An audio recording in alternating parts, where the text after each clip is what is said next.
અંકલેશ્વર તાલુકાના કઠોદરા પારડી ગામમાં એક દર્દનાક ઘટના સામે આવી, જેમાં શ્રમજીવી પરિવારના પુત્રને જંગલી ભૂંડના હુમલાથી બચાવવા જતા પિતા પર પણ જંગલી ભૂંડે હુમલો કરતા પિતાનું મોત થયું હતું।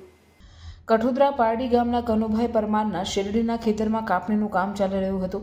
શ્રમજીવીઓએ શેરડી સળગાવી હતી। આગ અન્ય ખેતરમાં ન ફેલાય તે માટે કેટલાક શ્રમજીવીઓ શેઢા પર ઊભા હતા। આ દરમિયાન શેરડીના ખેતરમાંથી અચાનક જંગલી ભૂંડ નીકળ્યું હતું અને તેણે વિશાલ નામના કિશોર પર હુમલો કર્યો હતો, જે જોતા પુત્રને બચાવવા માટે તેના 40 વર્ષીય પિતા રવિન્દ્ર વલવી દોડી ગયા હતા। જંગલી ભૂંડે તેના પર પણ હુમલો કરતા ગંભીર ઇજાઓને કારણે રવિન્દ્રનું મોત નીપજ્યું હતું।